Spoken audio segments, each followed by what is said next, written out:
Earlier, we traveled to Reading, Pennsylvania to talk to voters about the state of the nation. Located just outside of Philadelphia, Reading is part of a county that went for the president in the election. Tom, your thoughts about the country's direction? Well, last Sunday on your show, President Trump said that war trumps trade. Well, in my view, war trumps all the other issues. Because if you look at the money that we've wasted, trillions and trillions of dollars, Donald Trump has surrounded himself with military people. To a hammer, every problem is a nail. To a general, every problem is a military strike.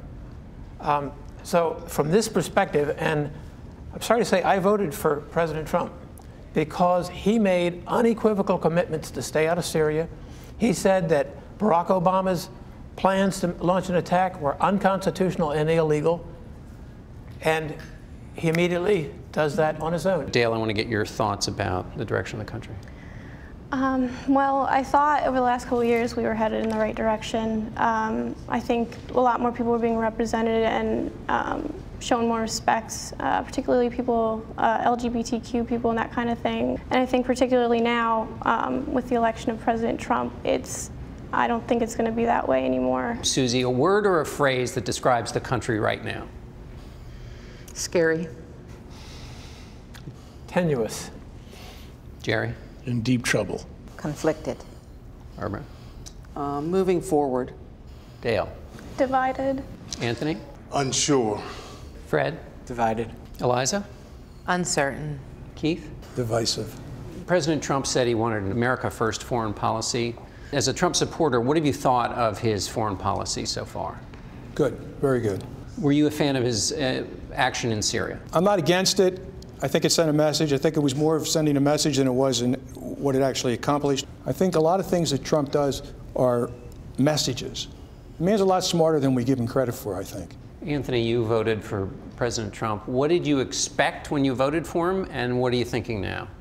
Well, me watching him on Apprentice, seeing that he was no nonsense. And him being our president now, he still has that same attitude where past presidents, problems overseas, they would take a slow approach like sending in troops on the ground and putting them in danger, where Donald Trump is, I'm just gonna blow you up. Barbara, what do you think is the best thing the president has done? I think the best thing that he has done is provide the option for our military to seek medical treatment elsewhere when they cannot get in with the VA. I have 3 children in the military, and they're affected by that directly. Dale, what do you think the president should know that he doesn't know? I think his focus has been on the media far too much. I think he commented in almost any interview I see. And I think he needs to realize that he's going to be a reporter on no matter what, so he should just do a good job, and then maybe they'll report good things about him instead of him being so concerned about his image. Anthony, when he wakes up in the morning, what do you think the president thinks about? What's the best tweet that he could put out?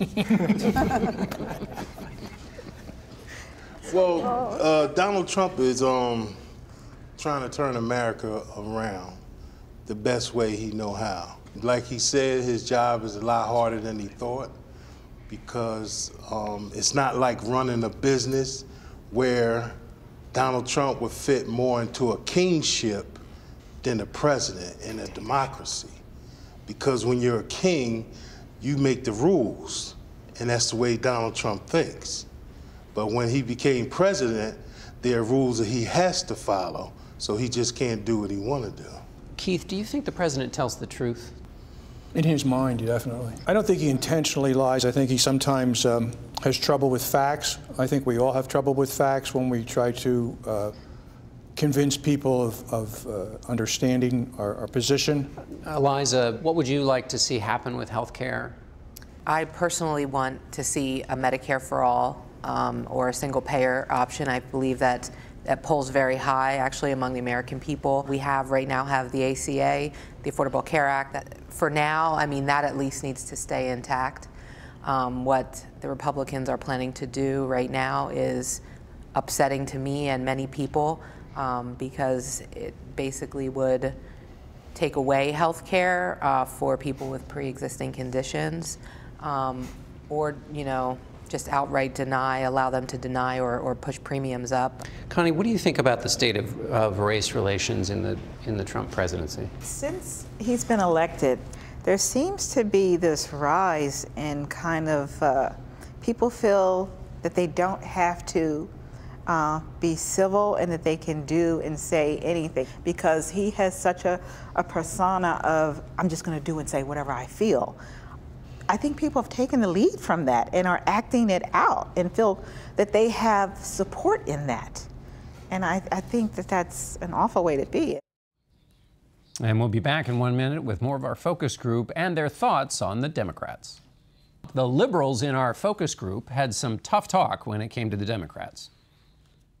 Jack, what does the Democratic Party mean to you right now? Well, the Democratic Party seems to be lost. And the reason they seem to be, to me, they seem to be lost is because they let the Republicans define who they are. Connie, if you were giving an instruction manual to the Democratic Party to get their act together, what would you tell them to do? They have to define who they are. They have to have a backbone about standing up for it, and not be bought out by anyone or swayed because they think they might lose their office. They have to be willing to stand for it. If you're going to say, I'm standing for this, then you have to stand for it all the way. I've been a Democrat all my life. I think the Democrats, not only are they out of touch, they have no interest in correcting the situation. They're not doing any postmortems. They're writing off, well, we don't own the White House because of Putin or because of WikiLeaks. What did WikiLeaks tell us, by the way?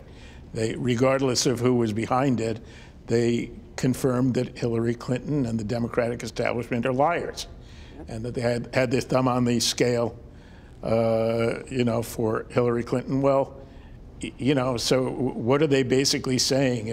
If we hadn't been caught lying, we'd be running the country right now. Do any of you have a story that you hear about all the time that you think this story is not important and I don't want to hear any more about it? We'll go with Russia, okay, because that was one of the things that's driving me absolutely mad. I think Russia has already been proven to not have had any impact on our elections. They did not, drive from polling place to polling place and, hoodwink the machines and whatever. And so to try to keep going on that really makes the Democrats look a little desperate.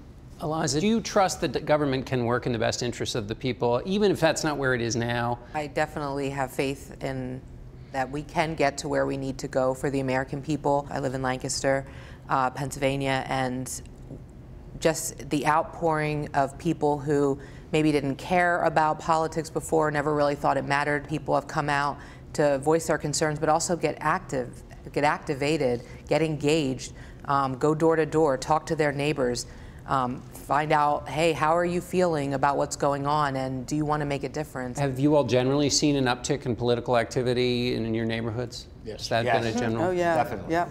Since the election, Susie, has the shape of your congregation or the things you hear from parishioners changed, and if so, how? I remember sitting around the table the Sunday after the Women's March and having 5 different women sitting around that table telling me about how they'd been in Washington the day before, and I was utterly amazed and pleased and happy. We're in Reading, Pennsylvania, and what people out there might not know is Reading is one of the poorest cities in the entire country. One thing I know people in my city are thinking about, and it's what this whole country's thinking about, when people are polled, the #1 issue is jobs and the economy. The people in Reading, they want good jobs. And I think that's one thing that the Democratic Party always talked about in the past. They were supposed to be the party that represented the blue-collar workers. And now in this past election, we didn't hear anything about jobs. Trump was the one talking about jobs, about, the outsourcing problem, bringing back jobs. And I think one thing that the Democrats are so out of touch with America about is that you ask Democrats about jobs and what their solution is, and they have 2 solutions.